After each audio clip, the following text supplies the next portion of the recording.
दोस्तों स्वागत है आपका बिहार न्यूज़ में। दोस्तों मैं हूं फिरदौस गनी और आप देख रहे हैं केडीबी लाइव। दोस्तों आज हो चुका है 17 जनवरी 2022।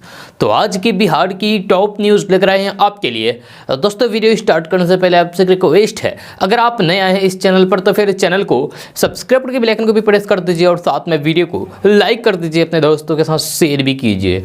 तो चलिए दोस्तों स्टार्ट करते हैं आज की पूरे बिहार की टॉप न्यूज़। दोस्तों आज बिहार न्यूज़ में सबसे पहले बात करते हैं कि बिहार की राजधानी पटना से अच्छी खबर सामने आ रही है। ताज़ा रिपोर्ट्स के मुताबिक बिहार में चाय, सहजन, रजनीगंधा, मगही पान और प्याज आदि की खेती के लिए किसानों को 50% का अनुदान दिया जाएगा। इसके लिए किसान ऑनलाइन के द्वारा आवेदन कर सकते हैं। खबर के अनुसार कटिहार, पूर्णिया, अररिया और किशनगंज में चाय की खेती को बढ़ावा देने के लिए अनुदान का लाभ दिया जाएगा। वहीं पटना, बक्सर, भोजपुर, नालंदा और सारण जिले में प्याज की खेती के लिए किसानों को अनुदान मिलेगा। इसको लेकर तैयारियां शुरू भी हो गई है। वहीं भागलपुर, वैशाली, समस्तीपुर, मुजफ्फरपुर, पूर्णिया, बक्सर, भोजपुर, गया, पटना और जहानाबाद में रजनीगंधा की खेती के लिए अनुदान दिया जाएगा। नवादा, गया, नालंदा और औरंगाबाद में मगही पान की खेती के लिए किसानों को अनुदान दिया जाएगा। जहां बिहार के किसान 22 जनवरी तक horticulture.bihar.gov.in पर जाकर के अनुदान के लिए ऑनलाइन के द्वारा आवेदन कर सकते हैं। दोस्तों बात करते हैं कि बिहार की राजधानी पटना से बड़ी खबर सामने आ रही है। ताज़ा रिपोर्ट्स के मुताबिक बिहार में शहरों के बाद अब ग्रामीण इलाकों में भी कोरोना का संक्रमण फैलने लगा है। इस संक्रमण को रोकने के लिए मुखिया और वार्ड सदस्य को नई जिम्मेदारी दी गई है। खबर के अनुसार कोरोना से बचाव के लिए गाँव-गाँव के स्तर पर कमेटी का निर्माण किया जाएगा। इस कमेटी में 5 महिलाओं और फिर 10 पुरुषों को शामिल किया जाएगा। इसके लिए सभी जिलों से डीएम कार्यालय से मुखिया को फोन किया जा रहा है। आपको बता दूं कि बिहार में अब मुखिया और वार्ड सदस्य अपने इलाकों के लोगों को रैंडम फोन करके इसके संबंध में जानकारी लेंगे और अगर कोई व्यक्ति बीमार है तो उसे अस्पताल पहुंचाएंगे। साथ ही साथ लोगों को कोरोना को लेकर जागरूक भी करेंगे। मिली जानकारी के अनुसार स्वास्थ्य विभाग ने बिहार के सभी जिलाधिकारी को दिशा निर्देश जारी कर दिया है कि वे जनप्रतिनिधियों से कोरोना के संदर्भ में सहयोग लें तथा कोरोना संक्रमण को रोकने के लिए जमीनी स्तर पर काम करें ताकि इस समस्या से निपटा जा सके। दोस्तों बात करते हैं कि पिछले 1 महीने के अंदर देश भर में खाने वाले तेल के दामों में गिरावट हुई है। जो आपको पहले भी केडीबी लैब के माध्यम से बताया गया है कि सरसों तेल का दाम कम हुआ है। अब ताज़ा रिपोर्ट यह है कि रिफाइंड तेल 15 रुपये तो सरसों का तेल 10 रुपये तक सस्ता हो गया है। इससे आम लोगों को महंगाई से राहत मिलनी शुरू हो गई है। तेल कारोबारियों की माने तो आने वाले दिनों में सरसों और रिफाइंड तेल के दाम और भी कम होंगे क्योंकि बाजार में नए तेल आने शुरू हो गए हैं। जहाँ लखनऊ, दिल्ली, भोपाल, जयपुर, ग्वालियर सहित देश भर में इसके दामों में गिरावट होगी। आपको बता दूं कि विदेशी बाजारों में टूटने का असर भी तेलों के दामों पर भी देखने को मिल रहा है। इससे तेल के दाम में लगातार गिरावट हो रही है। जब महीने भर पहले तक खाने के तेल के दामों में खासा उछाल देखने को मिल रहा था, लेकिन इसके दाम अब धीरे धीरे कम होने लगे हैं। दोस्तों बात करते हैं कि सम्राट अशोक की तुलना औरंगजेब से करने और फिर शराबबंदी के इश्यू पर जेडीयू बीजेपी नेताओं के बीच तलवारें खींची हुई है। शराबबंदी के मुद्दे पर गठबंधन में बड़े दल यानी कि भाजपा ने छोटे दल यानी कि जेडीयू और सरकार के मुखिया नीतीश कुमार को पानी पानी कर दिया है। ऐसा करारा जवाब पिछले 5 सालों में नीतीश कुमार और फिर उनकी पार्टी को बीजेपी की तरफ से नहीं मिली थी। दोनों दल के बीच उत्पन्न विवाद के बाद चर्चा तेज है कि क्या बिहार एनडीए में टूट होगी। हालांकि जेडीयू ने साफ कहा है कि बिहार बीजेपी नेताओं की बात का कोई वैल्यू नहीं है। हमारे नेता नीतीश कुमार सीधे बीजेपी केंद्रीय नेतृत्व से गठबंधन को लेकर बात कर रहे हैं। जेडीयू संसदीय बोर्ड के अध्यक्ष उपेंद्र कुशवाहा ने एक बार फिर से बीजेपी अध्यक्ष संजय जायसवाल पर निशाना साधा है। उन्होंने कहा कि बीजेपी के साथ हमारा गठबंधन भाजपा राष्ट्रीय नेतृत्व से बातचीत के बाद हुई है। गठबंधन के मुद्दे पर बीजेपी शीर्ष नेतृत्व ही कोई निर्णय लेता है। जब गठबंधन के मामले में बिहार बीजेपी नेता क्या बोल रहे हैं उससे हमारा कोई मतलब नहीं है। हमारे दल के नेता नीतीश कुमार बीजेपी से दिल्ली में बैठे नेतृत्व से बातचीत करके गठबंधन बनाए हैं। इस इश्यू पर बिहार बीजेपी के नेताओं की बात का जेडीयू नोटिस नहीं लेता है। दोस्तों बात करते हैं कि बिहार के किशनगंज में एक गरीब लकड़हारे के रातों रात करोड़पति बनने की खबर सामने आते ही चर्चाओं का बाजार गर्म हो गया है।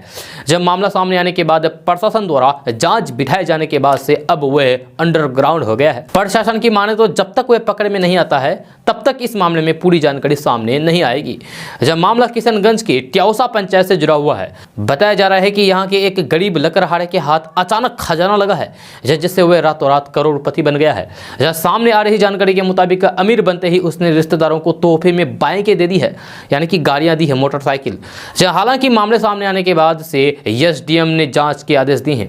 वहीं जांच बिठाए जाने के बाद से कथित तौर पर रातों रात अमीर बना लकड़हारा और उसका पुत्र अंडरग्राउंड हो गया है। प्रशासन का कहना है कि दोनों के पकड़े जाने के बाद ही इस मामले में पूरा सच सामने आ पाएगा। इधर जैसे ही उनके करोड़पति बनने की जानकारी गांव वालों को लगी, तरह तरह की चर्चाएं तेज होने लगी। ग्रामीणों का कहना है कि लकड़हारा लतीफ और उसके बेटे को 15 दिन पहले ही कहीं से गुप्त धन मिला है, यानी कि खजाना मिला है। इसकी वजह से वह रातों रात अमीर हो गया है। जब ग्रामीण ये भी कह रहे हैं कि लतीफ ने लॉटरी का टिकट खरीदा था जिसमें उसने 1 करोड़ रुपए जीते हैं। बताया जा रहा है कि अमीर बनने के बाद लकड़हारे ने अपने 7 रिश्तेदारों को 7 मोटरसाइकिल भी तोहफे में दे दी है, वो भी महंगे वाली। साथ ही गांव में कई बीघा जमीन, नया ट्रैक्टर भी उसने खरीदा है और घर का निर्माण भी, यानी कि घर बनाना भी शुरू कर दिया है। इसको लेकर गाँव में हो रही चर्चाओं के बीच एसडीएम शहनवाज अहमद नियाजी का कहना है कि लकड़हारे की जाँच करवाई जाएगी। जहाँ उसके पास अचानक से इतना धन, यानी कि पैसा कहाँ से आया, कैसे आया, इस बारे में छानबीन की जा रही है। हालांकि अंडरग्राउंड हुए लकड़हारे और उसके पुत्र को पकड़े जाने के बाद ही इस मामले से जुड़ी सच्चाई सामने आ पाएगी, जो आपको केडीबी लैब के माध्यम से हम लोग भी बताते रहेंगे। दोस्तों बात करते हैं कि बिहार के कटिहार से एक बड़ी खबर सामने आ रही है। ताज़ा रिपोर्ट्स के मुताबिक बिहार के कटिहार में एक 10वीं फेल व्यक्ति फर्जी कागजात बना करके शिक्षक बन गया है। निगरानी विभाग ने जांच में इनके दस्तावेजों को फर्जी बताया है। जब खबर के अनुसार शिक्षक पप्पू मंडल ने नियोजन के समय मैट्रिक के अंक पत्र में द्वितीय श्रेणी तथा कुल अंक 337 प्राप्त दिखाया था, लेकिन बिहार विद्यालय परीक्षा समिति पटना द्वारा सत्यापित मांगे गए प्रतिवेदन में उन्हें 285 अंक तथा श्रेणी फेल बताया गया। आपको बता दूं कि निगरानी विभाग ने जांच के बाद शिक्षक पप्पू मंडल के दस्तावेजों को फर्जी करार देते हुए प्राणपुर थाने में इन पर एफआईआर दर्ज कराई है। दोस्तों अब बात करते हैं कि असदुद्दीन ओवैसी की पार्टी एआईएमआईएम ने यूपी विधानसभा चुनाव के लिए पहली लिस्ट जारी कर दी है। इस लिस्ट में 9 उम्मीदवारों के नामों की घोषणा की है। एआईएमआईएम की पहली लिस्ट में गाजियाबाद, हापुड़, मेरठ, सहारनपुर और बरेली की उम्मीदवारों की घोषणा की गई है। दोस्तों अब बात करते हैं कि महिलाएं किसी से कम नहीं हैं। इस बात को साकार करने वाला एक मामला महाराष्ट्र के पुणे से सामने आया है, जहां महिलाओं और बच्चों को ले जा रही एक मिनी बस के ड्राइवर को अचानक दौरा पड़ गया, यानी कि हार्ट अटैक आ गया, जिससे वे नीचे गिर पड़े।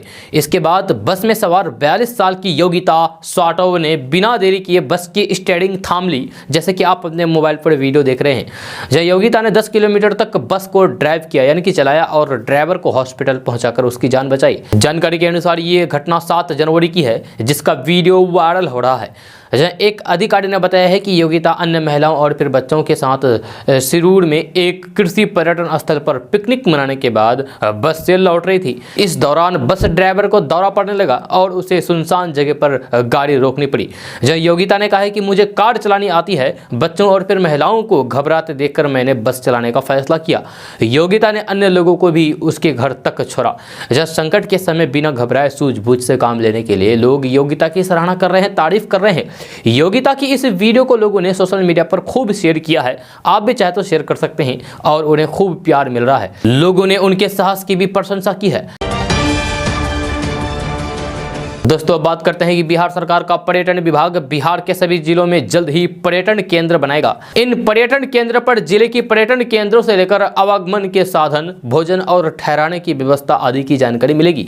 कोरोना संक्रमण की तीसरी लहर के मामले कम होने के बाद इस दिशा में पहल तेज होगी। जहां विभागीय सूत्रों के अनुसार इन केंद्रों पर पर्यटकों को ऑनलाइन सुविधा भी मुहैया कराई जाएगी। इसके लिए पर्यटन केंद्र पर 2 कर्मचारी होंगे जो अलग अलग शिफ्ट में काम करेंगे। पर्यटक इन केंद्रों पर online tour and travels, railway, हवाई जहाज या फिर बस टिकट आदि की भी जानकारी ले सकते हैं। एक पर्यटन केंद्र से दूसरे जिले जाने के लिए वाहन और टूर पैकेज की व्यवस्था भी उपलब्ध कराई जाएगी। पर्यटकों के लिए यहाँ वाईफाई के साथ फोन और इंटरकॉम की सुविधा रहेगी। दोस्तों बात करते हैं कि बिहार की राजधानी पटना से बड़ी खबर सामने आ रही है। ताज़ा रिपोर्ट के मुताबिक बिहार के पटना, बक्सर, सारण, दरभंगा सहित 18 जिलों में जमीन सर्वे का काम शुरू होने वाला है। इसको लेकर विभाग के स्तर पर तैयारियां कर ली गई है। खबर के अनुसार पहले चरण में 20 जिलों में सर्वे का कार्य शुरू किया गया था, जो चल रहा है अभी तक, लेकिन अब सरकार के आदेश के बाद बाकी बचे हुए 18 जिलों में भी सर्वे का काम शुरू किया जाएगा। इसके लिए विशेष सर्वेक्षण एवं बंदोबस्त की घोषणा कर दी गई है। आपको बता दूं कि दूसरे चरण में बिहार के पटना, बक्सर, सारण, दरभंगा, मुजफ्फरपुर, गया, भागलपुर, भोजपुर, औरंगाबाद, कैमूर, वैशाली, रोहतास, पूर्वी चंपारण, मधुबनी, समस्तीपुर, सीवान, गोपालगंज और नवादा में जमीन सर्वे का काम शुरू किया जाएगा। इस सर्वे के दौरान जमीन से संबंधित सभी प्रकार के विवाद को खत्म किया जाएगा।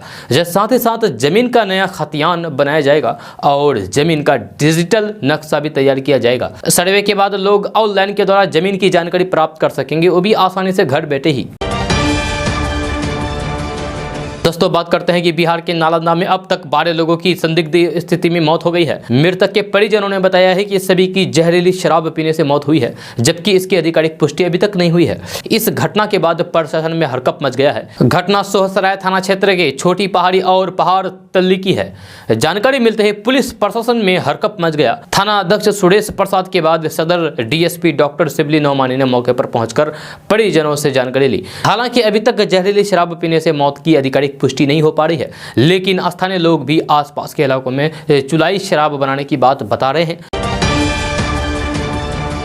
दोस्तों बात करते हैं कि देश में इलेक्ट्रिक कारों के प्रचलन को बढ़ाने की राह में सबसे बड़ी बाधा पर्याप्त चार्जिंग स्टेशन की सुविधा का नहीं होना है।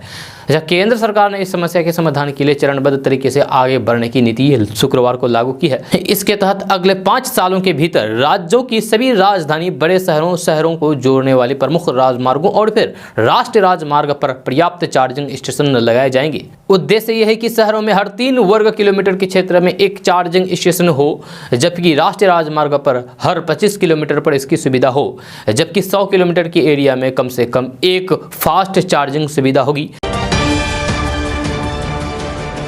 दोस्तों बात करते हैं कि भारतीय क्रिकेट के टेस्ट कप्तान विराट कोहली से वनडे T20 के बाद अब टेस्ट क्रिकेट की भी कप्तानी छोड़ दी है। जहां विराट कोहली के अचानक लिए गए इस फैसले से कई लोग हैरान हैं तथा लोगों में इस बात की चर्चा हो रही है कि इंडिया टीम के अंदर सब कुछ ठीक नहीं चल रहा है। खबर के अनुसार विराट कोहली ने औपचारिक बयान जारी करने से पहले BCCI से बस इतना ही कहा है कि थक चुके हैं और उन्होंने टेस्ट क्रिकेट से कप्तानी छोड़ दी। हालांकि एक बल्लेबाज के रूप में वे क्रिकेट खेलते रहेंगे। जहां विराट कोहली की कप्तानी छोड़ने के बाद ये चर्चा शुरू हो गई है कि टेस्ट का अगला कप्तान कौन होगा। जब वही वनडे और T20 क्रिकेट में रोहित शर्मा को कप्तान बना दिया गया है, लेकिन अब BCCI टेस्ट कप्तानी किसे सौंपेंगे, इसकी चर्चा तेज हो गई है। दोस्तों अब जो बात करने जा रहे हैं उसको सुनकर आप हैरान रह जाएंगे। ऐसा शायद बिहार में ही हो सकता है कि कोरोना का वैक्सीन लेने की ट्रेनिंग सरकारी नर्स ले, सरकार उसकी ड्यूटी वैक्सीनेशन सेंटर पर लगाए, लेकिन नर्स घर पर बैठी रहे और सरकारी टीकाकरण केंद्र पर उसका पति लोगों को टीका लगा रहे हैं। जब नर्स की इस करतूत के उजागर होने के बाद स्वास्थ्य महकमे में खलबली मच गई है। ये मामला अपने बिहार के ही गया जिला का है। दोस्तों बात करते हैं कि भागलपुर से आरजेडी खेमे से बड़ी खबर सामने आ रही है। बताया जाता है कि आरजेडी नेत्री नूतन उर्फ नीसू सिंह को पुलिस ने गिरफ्तार कर लिया है। वर्तमान में नीसू सिंह आरजेडी महिला प्रकोष्ठ की जिला अध्यक्ष है। जब पुलिस के अनुसार नीसू सिंह के खिलाफ कोर्ट ने हत्या के प्रयास मामले को लेकर गिरफ्तारी वारंट जारी किया था। नीसू सिंह के खिलाफ 22 फरवरी 2018 को पति वाजेश ने हत्या के प्रयास की प्राथमिकता दर्ज कराई थी। जब पति वाजेश ने आरोप लगाया था कि उनके खाने वाले दलिया में उनकी पत्नी नीसू ने जहर मिलाकर मारने का प्रयास किया था। इसी को लेकर कोर्ट ने नीसू के खिलाफ गिरफ्तारी का वारंट जारी किया गया है। पति का आरोप है कि 20 फरवरी 2018 को वाजेश को बेटी ने दलिया खाने को दिया था। जब बेटी ने बताया है कि उस दलिया में मां ने सफेद पाउडर मिला दिया है। बेटी की बात सुनकर वाजेश ने दलिया खाने से मना कर दिया। इसकी जानकारी मिलते ही नीसू ने चुपके से जहर मिली हुई दलिया को काली पॉलिथीन में डालकर फेंक दिया। आपको बता दें कि 2020 में नीसू ने आरजेडी की सदस्यता ली थी, जहां वह जस्टिस फॉर विक्टिम फ्रंट के सचिव भी रह चुकी है। उसकी गिरफ्तारी के बाद आरजेडी खेमे में हलचल तेज हो गई है। हालांकि इस गिरफ्तारी पर कोई भी कुछ बोलना नहीं चाह रहा है। दोस्तों बात करते हैं कि बिहार में पूर्ण शराबबंदी लागू है और बिहार में जहरीली शराब से मौत का सिलसिला जारी है। जब शनिवार को भी नालंदा में जहरीली शराब से कई लोगों की मौत हो गई है, जिसके बाद बिहार में शराबबंदी कानून को लेकर सियासत जारी है। यह शराबबंदी कानून पर हिंदुस्तानी अवाम मोर्चा के प्रवक्ता दानिश रिजवान ने कहा है कि हम लोग शुरू से कहते रहे हैं कि शराबबंदी कानून से सिर्फ बिहार के गरीब लोगों को दिक्कत हो रही है। जो लोग जहरीली शराब पीकर मर रहे हैं वे गरीब है और मुख्यमंत्री इस बात को समझ नहीं रहे हैं। दानिश रिजवान ने कहा है कि हमारे नेता जीतन राम समाज ने शराबबंदी कानून का शुरू से विरोध किया है। मुख्यमंत्री से बार बार अपील करते रहे हैं कि गुजरात मॉडल शराबबंदी लागू की जाए। इसके बावजूद भी मुख्यमंत्री ने इसे प्रतिष्ठा का सवाल बना दिया है। लगातार जहरीली शराब पीकर लोग मर रहे हैं। एक बार फिर से हम मुख्यमंत्री नीतीश कुमार से अपील करते हैं कि शराबबंदी कानून की समीक्षा हो, जो कानून है उसमें बदलाव किया जाए, जिससे गरीब जनता को परेशानी नहीं झेलनी पड़े। दोस्तों बात करते हैं कि बिहार में मौसम साफ होते ही तापमान में भी बदलाव देखने को मिल रहा है। जब रविवार को बिहार के पूर्वी इलाकों में घना कोहरा छाया रहा। मौसम विज्ञान केंद्र पटना के अनुसार 2 से 3 दिनों तक बिहार का मौसम शुष्क होने के साथ रात के तापमान में 2 से 3 डिग्री की गिरावट का पूर्वानुमान है। जब पटना में रविवार की रात पिछले 24 घंटे की अपेक्षा अधिक ठंड महसूस की गई। दोस्तों बात करते हैं कि मुजफ्फरपुर के सांसद अजय निषाद ने एक बार फिर से वीआईपी प्रमुख और मंत्री मुकेश सहनी पर जोरदार हमला बोला है। जहां उन्होंने एक न्यूज़ चैनल से बातचीत करते हुए कहा है कि यूपी में चुनाव लड़ने का खामियाजा उन्हें भुगतना होगा। बिहार में वीआईपी के 3 विधायक मुकेश सहनी के काम से खुश नहीं हैं। अगर वे खुश रहते तो यूपी में प्रचार करने से ये लोग भी साथ जाते, लेकिन ऐसा कुछ भी नहीं है। जहाँ वे अकेले ही यूपी में प्रचार प्रसार कर रहे हैं। दोस्तों बात करते हैं कि बिहार में अब शहर की सरकार को भी जनता सीधे सीधे वोट कर सकेंगी, वोट करके चुनेगी। मेयर, डिप्टी मेयर, मुख्य पार्षद और उप मुख्य पार्षद के चुनाव जनता के वोटों से होगा। इसके लिए बिहार में अध्यादेश भी जारी कर दिया गया है। इसके लिए निर्वाचन नियमावली में भी संशोधन होगा। राज्य निर्वाचन आयोग नई संशोधित नियमावली के आधार पर ही इस बार शहरी निकायों का चुनाव कराया जाएगा।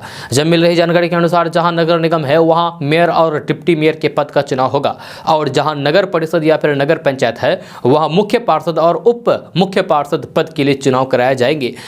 ऐसे में इस बार एक बूथ पर 3 ईवीएम से चुनाव कराए जाएंगे, मतलब कि एक वोटर 3 वोट डालेंगे। जहां नगर निगम के क्षेत्र में मेयर और डिप्टी मेयर के साथ वार्ड काउंसिलर के लिए वोट दिए जाएंगे, जबकि यही स्थिति नगर परिषद या फिर नगर पंचायत के क्षेत्र में मुख्य पार्षद और उप मुख्य पार्षद पर लागू होगा। जहां इसी तरह चुनाव लड़ने वाले प्रत्याशियों की खर्च सीमा भी निर्धारित की जाएगी। जहां अपने अपने चुनाव में प्रत्याशी कितना खर्च करेंगे इसका भी लेखा जोखा होगा। दोस्तों बात करते हैं कि दहेज की मांग पूरी नहीं होने पर एक सरकारी टीचर ने दूसरी शादी कर डाली। जब बिहार के नवादा में एक सरकारी टीचर ने 15 साल बाद दूसरी शादी कर ली है, जिसके बाद पहली पत्नी ने पति और फिर ससुराल वालों के खिलाफ केस दर्ज कराया है, लेकिन अब तक पुलिस की तरफ से कोई भी रिस्पांस नहीं आया है, यानी कि कार्रवाई नहीं की गई है। जिसके बाद पीड़िता लगातार थाने के चक्कर लगाती रही है और न्याय की गुहार लगाती रही है, लेकिन अब थानों का चक्कर लगाकर वह थक चुकी है। हालांकि नवादा सदर पुलिस उपाध्यक्ष अनिल कुमार ने यह आश्वासन दिया है कि आरोपी की गिरफ्तारी जल्द से जल्द होगी। इसे लेकर पुलिस लगातार छापेमारी कर रही है, ये पुलिस ने कहा है। जब पीड़िता को न्याय जरूर मिलेगी, ये भी कहा है। दरअसल नवादा के नरहट इलाके की रहने वाली कुमारी देवी कमल ने अपने पति के खिलाफ थाने में आवेदन दिया था, जिसमें उसने इस बात का जिक्र किया था कि उसके पति और फिर ससुराल वालों द्वारा दहेज की मांग की गई। जब मांग पूरी नहीं होने पर उनकी पिटाई भी की गई। हद तो ये हो गई कि सितंबर 2021 में उसके पति ने दूसरी लड़की से शादी कर ली। जब पीड़िता ने बताया है कि उसका एक बेटा है, उसे लेकर वह किसी तरीके से जिंदगी गुजार रही है। गुजारा के लिए पति द्वारा अब तक खर्च नहीं दी गई है। दोस्तों बात करते हैं कि बिहार स्कूल शिक्षा बोर्ड यानी कि बीएसईबी ने बिहार बोर्ड 12वीं का एडमिट कार्ड जारी कर दिया है। उम्मीदवार जो इस परीक्षा के लिए आवेदन किए हैं वे बिहार बोर्ड की आधिकारिक website Bihar board online .bihar.gov.in पर जाकर के एडमिट कार्ड डाउनलोड कर सकती हैं। एडमिट कार्ड केवल स्कूल अधिकारियों के द्वारा ही डाउनलोड किए जा सकते हैं और छात्रों को अपने संबंधित स्कूलों से इसे प्राप्त करना होगा। आपको बता दूं कि बिहार बोर्ड 12वीं की परीक्षा 1 फरवरी से 14 फरवरी 2022 तक राज्य भर में 2 पालियों में आयोजित की जाएगी। जहां बिहार बोर्ड ने सभी संबंधित स्कूलों को एडमिट कार्ड डाउनलोड करने और फिर एडमिट कार्ड पर हस्ताक्षर और मुहर लगाने के बाद छात्रों को जारी करने का निर्देश दिया है। दोस्तों बात करते हैं कि जल्द ही आपके किचन का बजट और बिगड़ने वाला है। जब प्रमुख सब्जियां जैसे आलू, प्याज और टमाटर महंगे होने वाले हैं।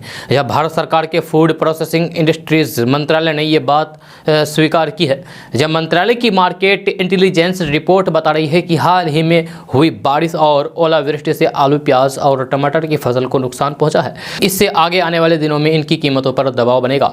आपको बता दूं कि उत्पाद राज्यों में प्याज और टमाटर के दाम पहले ही मंडियों में पिछले साल के मुकाबले लगभग दोगुने हो चुके हैं। बम्पर उत्पादन के चलते आलू का दाम पिछले साल के भाव से जरूर कम है, लेकिन अब रबी उत्पादक घटने की आशंका के बीच जल्द ही इसके दाम भी बढ़ने की बात कही जा रही है। देश की सबसे बड़ी फल और सब्जी मंडी आजादपुर के व्यापारियों का कहना है कि बारिश और ओलावृष्टि के साथ साथ शीतलहर ने भी राजस्थान, पंजाब और हरियाणा के खेतों में टमाटर की तैयार फसलों को बुरी तरीके से प्रभावित कर दिया है। दोस्तों बात करते हैं कि जीएसटी काउंसिल की पिछली बैठक में भले ही कपड़ों पर टैक्स की रेट बढ़ाने पर सहमति नहीं बन सकी, फिर भी नए साल में ब्रांडेड कपड़े पहनना महंगा हो सकता है। कच्चे माल की कीमतों में लगातार बढ़ोतरी, परिवहन लागत में वृद्धि समेत कई अन्य कारणों से इस साल ब्रांडेड कपड़े के दाम 20% तक बढ़ सकते हैं। जी हाँ, इंडस्ट्री से जुड़े लोगों का कहना है कि कॉटन, धागा और फैब्रिक जैसे कच्चे माल की लागत बढ़ रही है, जहाँ पैकेजिंग मटेरियल और माल ढुलाई लागत बढ़ी है।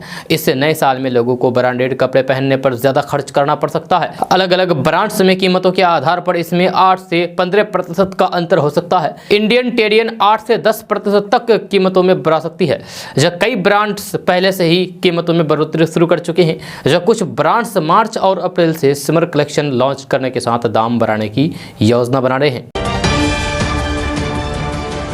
दोस्तों अब बात करते हैं कि हिंदुस्तान में लगभग हर किसी को ट्रेन में एक न एक बार सफ़र करना पड़ जाता है। यह ट्रेन में सफ़र करना ज़्यादातर लोगों को पसंद होता है।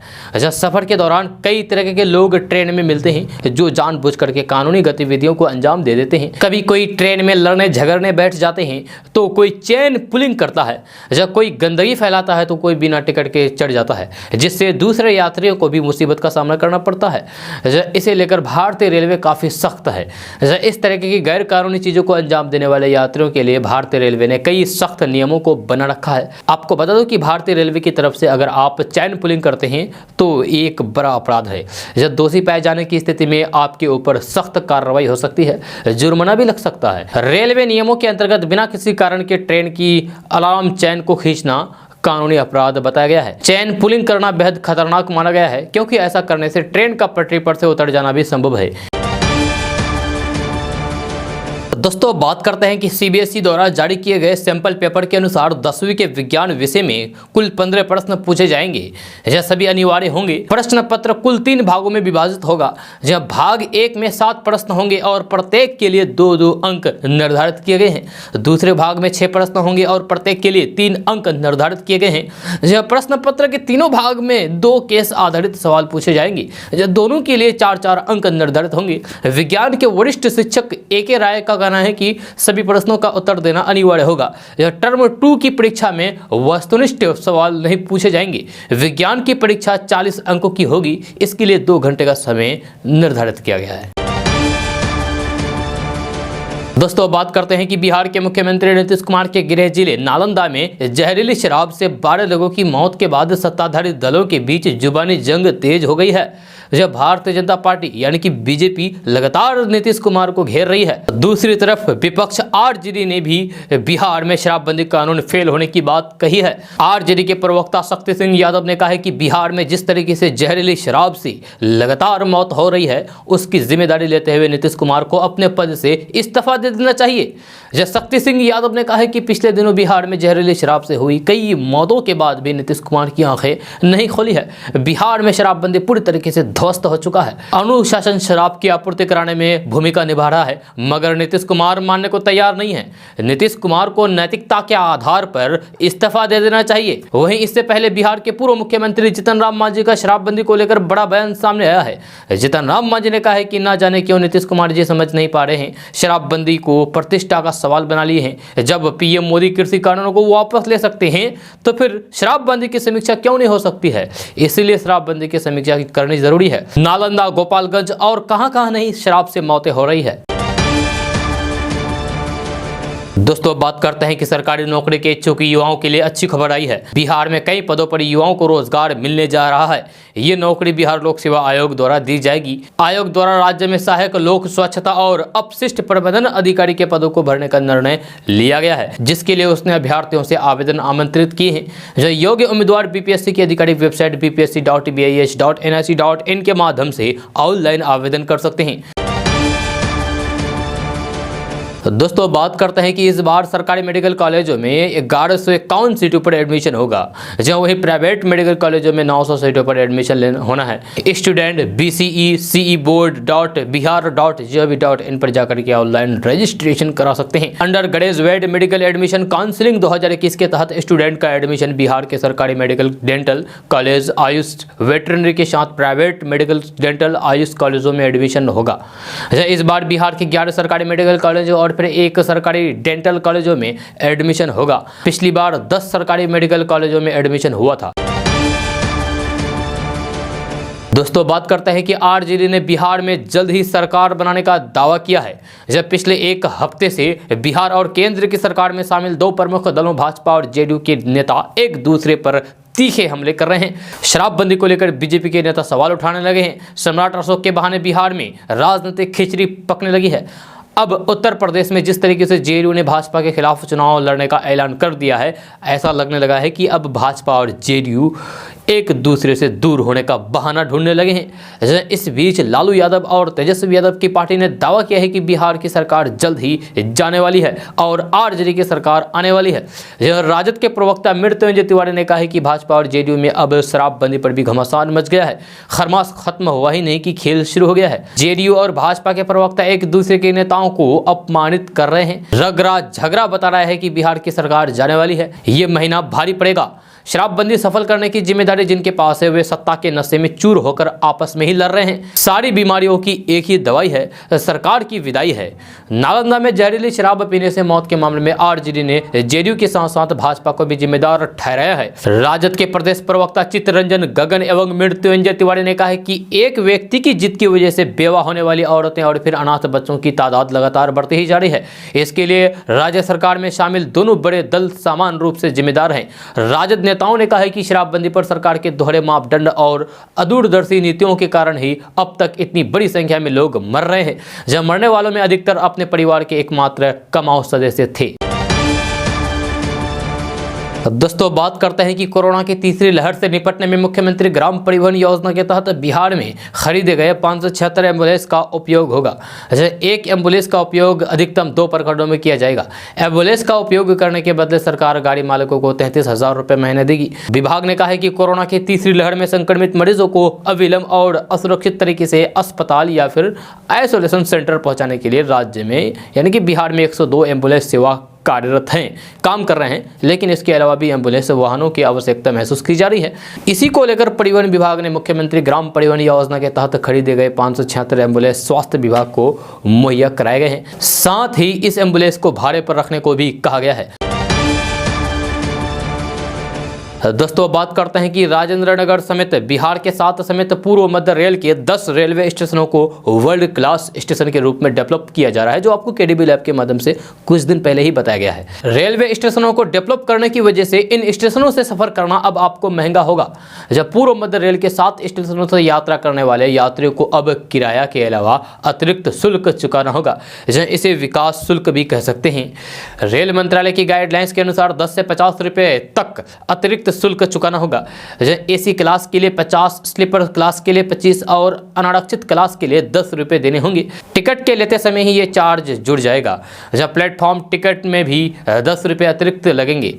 अब आपको जिन स्टेशनों के बारे में बताने जा रहे हैं, इन्हीं स्टेशनों को वर्ल्ड क्लास बनाया जाएगा, जिनमें से है गया, मुजफ्फरपुर, बेगूसराय, राजेंद्र नगर टर्मिनल, सीतामढ़ी, दरभंगा और बरौनी जंक्शन।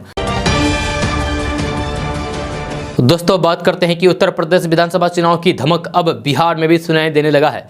जब बिहार के मुजफ्फरपुर के सामाजिक कार्यकर्ता तमन्ना हाशमी ने यूपी के मुख्यमंत्री योगी आदित्यनाथ को उनके घर में चुनाव लड़कर हराने की घोषणा की है। तमन्ना हाशमी ने उत्तर प्रदेश के मुख्यमंत्री योगी आदित्यनाथ के खिलाफ गोरखपुर शहरी विधानसभा क्षेत्र से चुनाव लड़ने की घोषणा की है, जहां उन्होंने कहा कि योगी आदित्यनाथ एक वर्ग को लगातार टारगेट करते हैं, उन्हें डराने का प्रयास करते हैं, इसीलिए वे चाहे जहां से भी चुनाव लड़े, हम उनके खिलाफ चुनाव लड़कर उनको हराएंगे। जब बिहार के सामाजिक कार्यकर्ता तमन्ना हाशमी ने कहा है कि योगी आदित्यनाथ एक वर्ग को लगातार टारगेट करते हैं, उसे डराने का प्रयास करते हैं, इसीलिए वे चाहे जहां से भी चुनाव लड़ते, हम उनके खिलाफ चुनाव लड़कर उनको हराते। अब जबकि गोरखपुर से उनके चुनाव लड़ने की घोषणा हो गई है, इसीलिए मैं उनके खिलाफ गोरखपुर से चुनाव लड़ूंगा।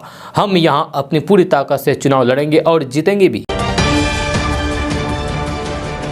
दोस्तों बात करते हैं कि ऑनलाइन गेम की ऐसी लत कि बच्चे चोरी करने लग जाते हैं। ऐसा ही मामला चंडीगढ़ में सामने आया है। चंडीगढ़ के मनी माजरा के पिपली वाला टाउन में रहने वाला दवा व्यापारी के नाबालिग बेटे ने online games PUBG, free fire और कार रेसिंग के लिए आईडी खरीदने के चक्कर में घर से 17 लाख रुपए की चोरी कर लिया है। नाबालिग के साथ उसका बुआ का बेटा, वो भी नाबालिग, और एक नाबालिग दोस्त भी शामिल है। 12 जनवरी को दवा व्यापारी हुकुम चंद ने पुलिस को शिकायत दी थी कि उसके घर से 17 लाख रुपए की चोरी हुई है। शिकायत के आधार पर मनी माजरा थाना पुलिस ने अज्ञात के खिलाफ के तहत केस दर्ज किया था। जब पुलिस के अनुसार जांच में सामने आया है कि दवा व्यापारी का नाबालिग बेटा online game PUBG, free fire, asphalt 9 और कार रेसिंग खेलने का आदी है। जहां उसके साथ उसके बुआ का बेटा भी गेम्स खेलने में माहिर है। दोनों नाबालिग ने गेम खेलने के लिए नए आईफोन खरीदे। जब पुलिस के अनुसार दोनों नाबालिग दोस्तों ने उन पैसों से महंगी जैकेट, जींस, जूते सहित कई अन्य महंगा सामान खरीदा।